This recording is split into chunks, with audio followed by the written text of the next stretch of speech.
believe it or not, while you are a decorated football journalist and broadcaster, I actually discovered your work reading a little publication called The Wrestling Observer, and it's pretty incredible to see your journey from being a writer with The Wrestling Observer with Dave Meltzer to now doing All Elite Wrestling while still covering the NFL.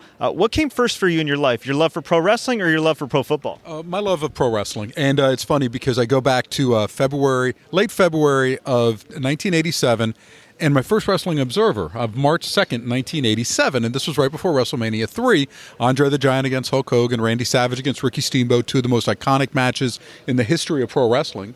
And I was going to a show I grew up in South Florida. I was going to a show at the Miami Beach Convention Center, and before we came in, I was talking, and the doors open. I was talking to a gentleman who said, and we're going over all sorts of stuff and telling him how much I love Mid-South wrestling, all this. I'm just a diehard fan, and he goes, "There's this publication out in California. I think that you might be interested in getting.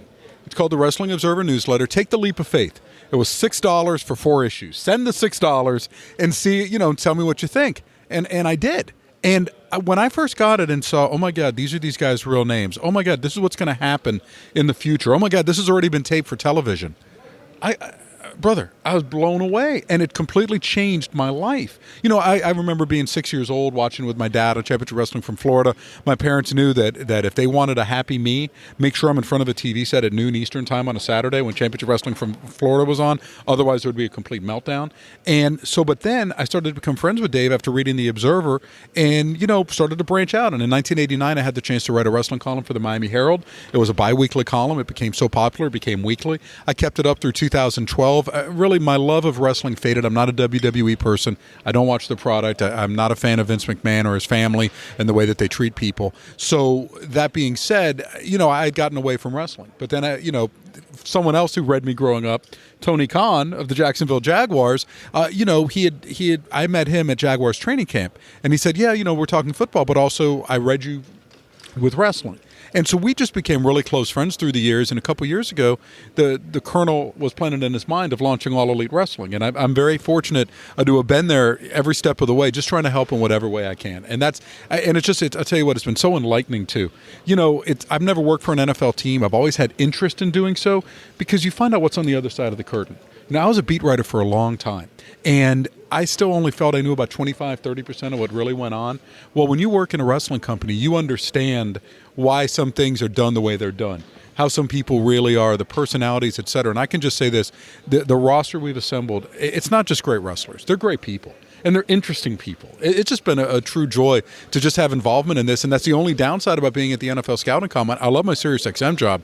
I'm not going to get fired for saying this, but I really do miss when I'm not around every Wednesday, the crew at All Elite Wrestling. It's incredible. I mean, here we are a little over a year since AEW first officially formed. They got the Revolution pay-per-view coming up at the time we're doing this interview. They just got extended by TNT, got a big money offer. Congratulations on that. A lot of fans are watching. They have their pros, they have their cons. But what's one positive and tangible that the fans, observers, don't see on TV, something that makes the AEW stand out from all the rest? What I think it is because it's an organic product. If someone has an idea, they can run with it. You know what I mean? There's a creativity there. People don't feel stifled, and it's a loyal company.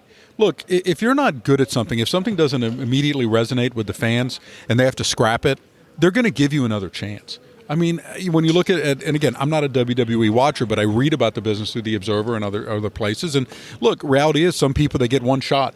Think about the WCW invasion back in the early 2000s. It didn't work, and all of a sudden a whole group of talent gets buried over one bad idea. And it wasn't even a bad idea, it was just bad execution. Not us. I mean, you're there for a reason. And that's what I think was so amazing about the roster that's been assembled. Everyone contributes something different. And I got to say this, too.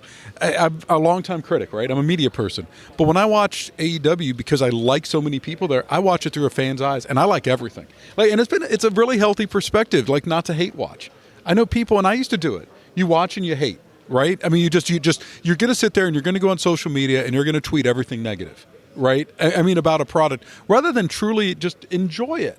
And like I've tried to watch it as a mainstream fan, and again, not everything is great. I admit that, but you know what? I'm entertained, and I just know that the people's hearts are in the right place there.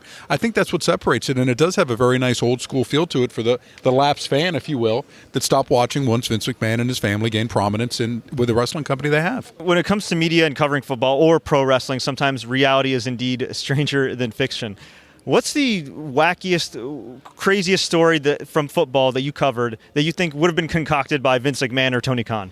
Well, gosh, I mean, with some things, I mean, it isn't funny, but I mean, you think about stuff like Aaron Hernandez, like how crazy that situation was, and you're like, what?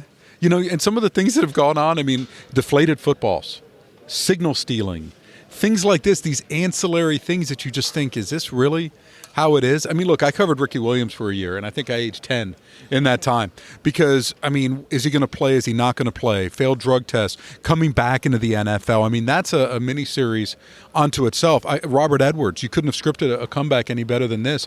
Guy tears up his knee in 1998, one of the top rookie running backs in the NFL with the Patriots, gets hurt at the Pro Bowl playing beach volleyball.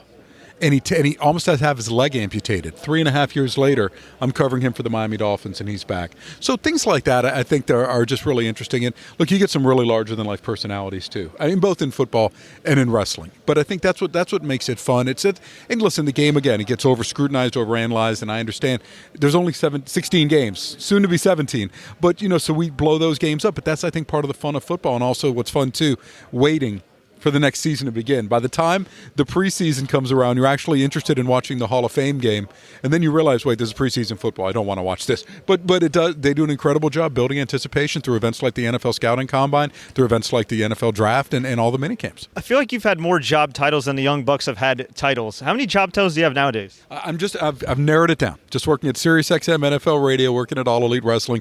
I've worked in the past in the newspaper business, the Miami Herald, the defunct Rocky Mountain News, the South Florida Sun Sentinel. I worked at Fox Sports for a decade, and I worked at Sporting News. I mean, but the business continues to evolve, and it's just very interesting. I think it's like this in a lot of walks of life now with how much technology has come along that, the job that you start with is probably not going to be the job you finish. When I was growing up, Edwin Pope was at the Miami Herald as a columnist for, 40 some odd years. I mean, those days aren't going to happen. So you have to keep changing with the times, embrace new technology, don't be scared, and you should do okay. What's the best piece of advice you could give anybody that's hoping to get in your position? Just work 24 hours a day. Work. I mean that. Just seriously, don't stop working. And you're going to get no. You can take it for an answer, but try something else. In all seriousness, if you're passionate about something, and try to spend as much time as you can around it, try to learn about it, look for ways to advance, and understand success doesn't come immediately, and listen. Big thing, keep your ears open. Listen, you don't have answers for everything if you're a young person. Trust me, I was there. I don't have answers now. Shutting up has been one of the best things I've done in my life, and learn from people that have been there and done that. That's one of the best pieces of advice I can give. Wise words from a wise man. And where can fans find your show on SiriusXM and you online? You can find me online on Twitter at Alex Marvez. You can find SiriusXM NFL Radio, usually working weeknights, 7 to 11 p.m. Eastern Time, except for Wednesday nights. Got a little thing called AEW Dynamite on TNT, 8 to 10 Eastern Time, working back behind the scenes there. We got some backstage interviews as well, and just having the time of my life.